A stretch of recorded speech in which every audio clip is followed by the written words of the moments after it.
আপনার সমাজের ঘাপটি মেরে থাকা সেই মির্জাফর খসিজি বেগমদেরকে, সেই জগৎ শেখ, রায়দুল্লাহ আর উমিচাঁদদেরকে চিনতে হবে।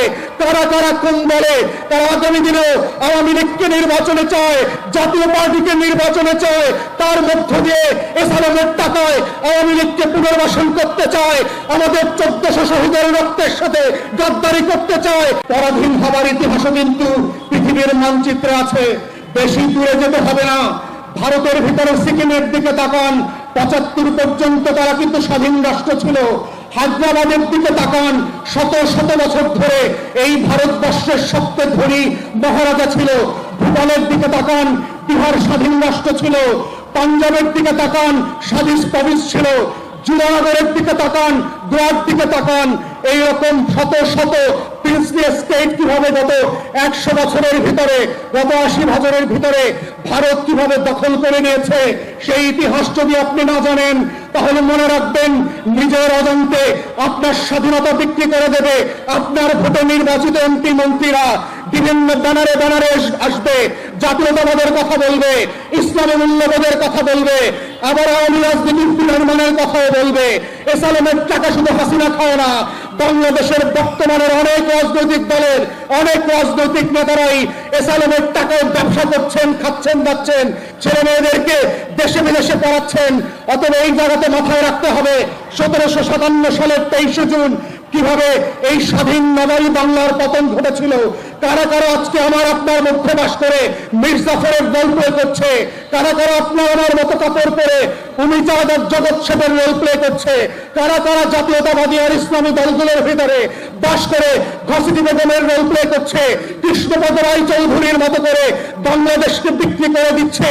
এই মানুষগুলোকে চেনাও হচ্ছে গণ অভ্যুত্থানের পক্ষের শক্তি এবং ব্যক্তিদের জন্য জরুরি। যদি আপনি চান বাংলাদেশ হায়দ্রাবাদ না হোক, যদি আপনি চান এই বাংলাদেশ স্বাধীন থাকবে, সিকিম হবে না, ভুটান হবে না, নেপাল হবে না, হায়দ্রাবাদ হবে না, কাশ্মীর হবে না, তাহলে আপনাকে আপনার সমাজের ঘাপটি মেরে থাকা সেই মির্জাফর খসিজি বেগমদেরকে, সেই জগৎ শেখ, রায়দুল্লাহ আর উমিচাঁদদেরকে চিনতে হবে।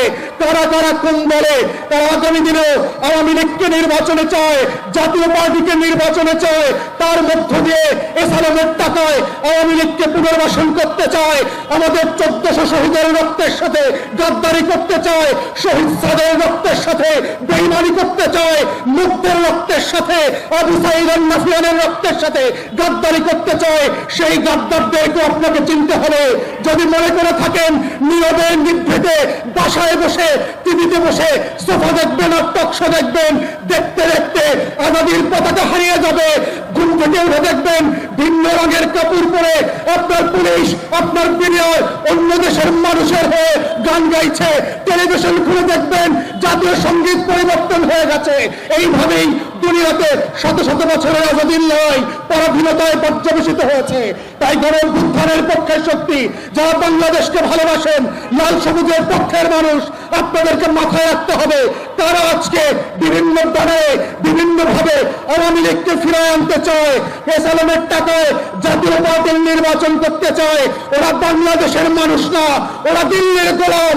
ও যে পার্টি থেকে আসে, যে ব্যানারে আসে, ও গণ অভ্যুত্থানের শত্রু। ও আমার 1400 শহীদের রক্তের গাদ্দার মির্জাফর আর খসিজি বেগম। তাদেরকে কোনোভাবে আগামী দিনের রাজনীতি নির্বাচন করতে আমরা আড়াল করব না। এটাই হচ্ছে গণ অভ্যুত্থানের প্রেরণা, আকাঙ্ক্ষার বাংলাদেশ 2, এবং এটাই হচ্ছে জুলাই সনদ বাস্তবায়নের একমাত্র শব্দ। নোট না দিলে, টাকা না দিলে কোনো সেবা পাওয়া যায় না। এই কেমন বাংলাদেশ, সেই বাংলাদেশটা বদলে দেবার যে রাজনীতি, সেই রাজনীতি কি আমরা বলছি সেবা এবং সমস্যা সমাধানের রাজনীতি। যেইটা জনগণের ভ্রান্তি সেইটা দূর করবার রাজনীতি হচ্ছে সেবা এবং সমস্যা সমাধানের রাজনীতি। এবং আপনাদের যেটা কষ্ট, আপনাদের যেটা দুঃখ, যেটার জন্য লড়াই করা হচ্ছে এই পার্টির রাজনীতি, আপনার যেখানে ভোগান্তি, সেই ভোগান্তিকে নিয়ে সরকারের সাথে, রাষ্ট্রের সাথে নেগোশিয়েট করা, ঝগড়া করা, তদবির করা, মিছিল মিটিং করা, সেই রাজনীতির নাম হচ্ছে সেবা এবং সমস্যা সমাধানের রাজনীতি। আমাদের রাজনীতির ভিতরে বংশ পরম্পরার কোনো জায়গা থাকবে না। কৃষকের ছেলে হোক, মুজির ছেলে হোক, হিন্দুর ছেলে হোক আর মুসলমানের মেয়ে হোক, যদি যোগ্য হয়, যেই যেখানে চাকরি পাওয়ার উপযুক্ত, তাকে সেখানে যোগ্যতার ভিত্তিতে চাকরি দিতে হবে। এটাই হচ্ছে নতুন বাংলাদেশের রাজনীতি। নতুন বাংলাদেশের রাজনীতিতে কে ছোট লোকের ছেলে আর কেউ বড় লোকের ছেলে, কে রাজবংশের ছেলে আর কেউ ফকিরের ছেলে, কে গুলশান বনানীতে বড় হয়েছে আর কে বস্তিতে বড় হয়েছে, সেটা কোনো গ্রহণযোগ্য মাপকাঠি হবে না। 53 বছর পরে এসে কেউ মাদ্রাসার ছেলে মেয়েদেরকে, দাড়িওয়ালা টুপিওয়ালা মানুষদেরকে ধরে নিয়ে রাতের বেলায় জঙ্গি নাটক সাজিয়ে হাজারে হাজারে শত শত খুন খারাপি করা, রাস্তার দেশে লাশ পানিতে ফেলে দেওয়া, জানাজা হইতে না পারা, সেই বাংলাদেশ আমরা আর ফেরত আনতে দেব না।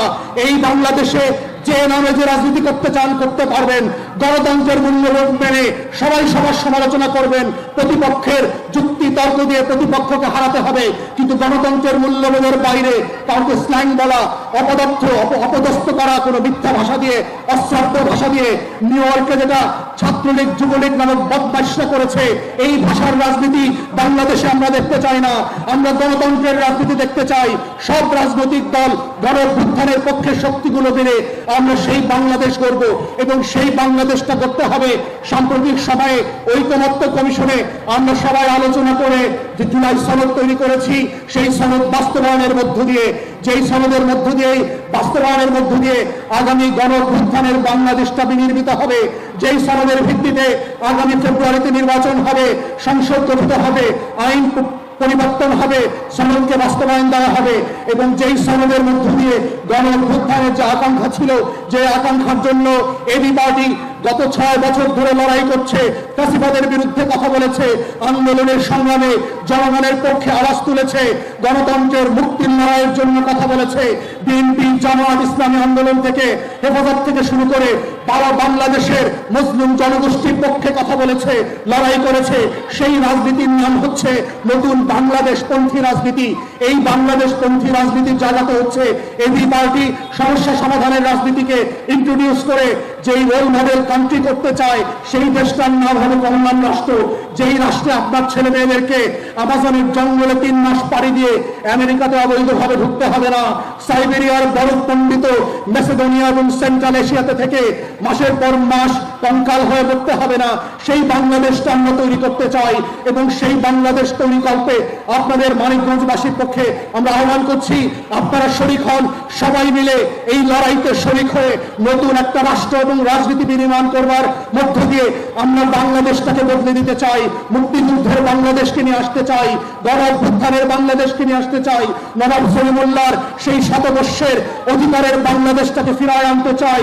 লাহোর প্রস্তাবের ভিত্তিতে যেই পাকিস্তান রাষ্ট্র হয়েছিল, কিন্তু অধিকার দিতে না পারার কারণে ব্যর্থ হয়েছে, সেই ব্যর্থতার কারণে বাংলাদেশকে আমরা হাঁটতে দিতে চাই না, বরং অধিকারের রাজনীতি প্রতিষ্ঠিত করে বাংলাদেশকে যেন জিতানো যায়, বাংলাদেশকে পৃথিবীতে সিঙ্গাপুর, মালয়েশিয়া, তাইওয়ানের মতো রাষ্ট্র বানানো যায়।